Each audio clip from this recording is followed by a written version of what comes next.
I've really taken my time writing this review, and I think I'm finally ready to start. And so for the first time ever, I'm going to start with my conclusion and then work my way through the smaller details afterwards. And I also want to mention, first thing out of the way, that this is a refurbished Kindle 10th-Gen, refurbished by Amazon, not a third-party seller. So now we got that out of the way, let's go ahead and head towards the conclusion. So my condensed conclusion is that the Kindle is a great reading machine, and that the 10th gen, no surname, just Kindle, refurbished Kindle, is an excellent choice. But you must be prepared to face the caveats, and those are no water resistance, 167 ppi e-ink display, which we'll talk about in a minute, and some missing features that make it a tough sale for most.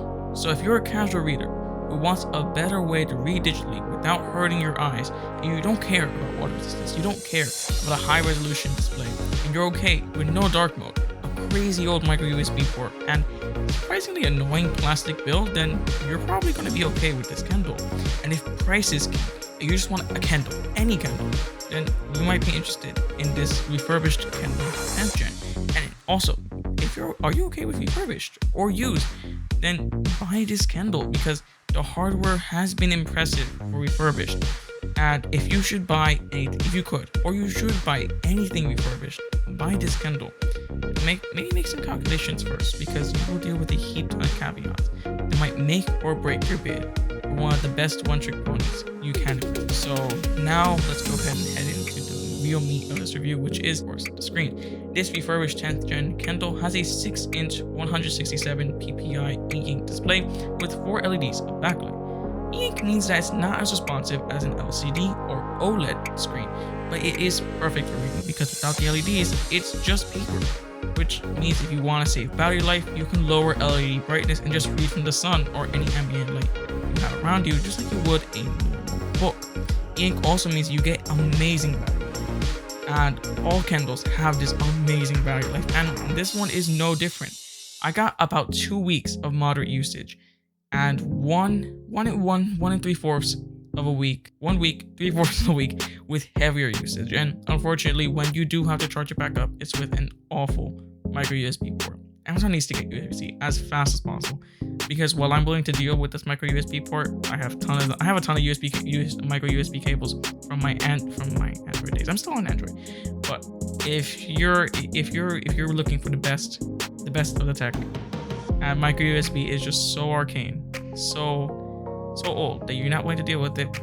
You should probably just keep on waiting. All right, so let's head back to the screen. And my refurb model at full brightness unfortunately does display splotches and a bit of muddiness. And I have a theory. My theory is that it's possible debris under the screen, but after further inspection, I actually just realized it's just a screen. And there's also a bit of light leak down at the bottom of the casing. And if you look down in the bottom of it and the shot, you can see it, there is a little bit of LED leakage. And this is what I get for buying refurb. But 1, you get used to it. 2, when you're on low brightness, the issue's just not there. And 3, because of e-ink, you probably won't actually have to use that backlight after all. This screen is also not as detailed as other options such as the Kindle Paperwhite, and I know because when I compared the Paperwhite side by side with this Kindle, you can see extra sharpness on Paperwhite, especially when you're looking at comics or something that's a little bit more, that needs a little bit more sharpness. But I'm actually okay with mild sharpness, and you can barely tell in normal reading. And you will notice lesser detail when you're reading something like comics. And by the way, those comics, they do handle with a slightly slower interface, and that's because Kindles don't have a very powerful CPU or chipset, so just keep that in mind. And e-ink, of course, is not as fast as OLED or LCD, and e-ink is just one that's made for handling comics and that kind of content. So if you're reading content, you're reading graphically intense content, then you're probably just want to go ahead and read on your tablet, because that's going to be a much better experience. And also, pro tip, if you go into settings and enable page refresh, you'll be able to make your screen last longer, better screen health, and you can fight off any ghosting you might experience, because this is actually something that's pretty standard on e-readers. It's healthy for the screen, but you will have to face flickers with every page. So the screen is my main gripe with the Kindle 10th-Gen. And if you're like me, and you're okay with an off-balance LED, a lower resolution, and some of the caveats like the flickering of the e-ink, you'll be getting a awesome e-ink experience that will bring you oodles of battery life and reading. All right, let's talk about hardware and software. The Kindle it's a plastic book, and I'm fine with that because at $80, which I actually bought mine for closer to around $50, I can understand why I'm getting plastic. What I can't wrap my mind around is why Amazon chose a matte paint option that makes it slippery in the hand, and harder to hold. There's also this annoying bit where at the top it looks like screen degradation. I was so scared it was, and then I realized it was the lip of the plastic casing casting a shadow over the top of the screen. This of course is less than ideal, and the hardware of the Kindle is just very fundamentals, and in a way almost minimalist, but you can tell Amazon just slapped together this device without a second thought being given to the end user. And for refurbished hardware, I was surprised to find that there was mostly no blemishes or dings.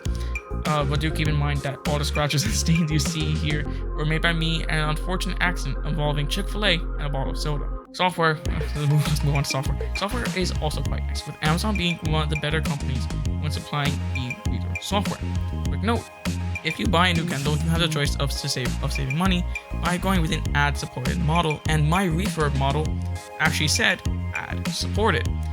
But I haven't received a single ad for some reason, and I'm not saying all the refurb models that say ad-supported don't actually have ads, but mine said ad-supported, and the ads just never came. So that's something to keep in mind when you're buying a new or a refurbished Kindle. And so the Kindle software, it's remarkably simple, and it's actually quite easy to use. And here are some of my highlight features. I have two of them. My first one is that if you pay off the ads, which you can do, Google it, or if yours like mine and the ads just never came, you can have the book cover be the front cover while your Kindle is off. And if you can choose to enable this in settings, and if you don't, then Amazon just provides you with some lovely art. And second, you can change the orientation while reading. From vertical to horizontal, there's no actual gyro in here, so the only way you can do that is from the interface itself. And my only gripe with this is that there's a small bezel and a bigger bezel on the Kindle 10th-Gen, and of course it orients to the smaller bezel for right-handed users. So if you're a lefty, maybe you're okay with that, but since most of us are right-handed, this is definitely not ideal. And overall, this software of the Kindle, of all Kindles, it's not special. It's nothing special. There's no crazy design that makes it like so much better than the competition. But it's handy, it's utilitarian, and that's what really matters when you're just trying to read. So, should you buy this Kindle? And my answer, if you can wait, is no. There are constant deals running throughout the year all about these Kindles, and if you wait about 3 months, you'll be able to snag a Paperwhite for just about $20 more. About $20 or maybe $10 more than this refurbished Kindle, or really the newer, just a new 10th-gen Kindle.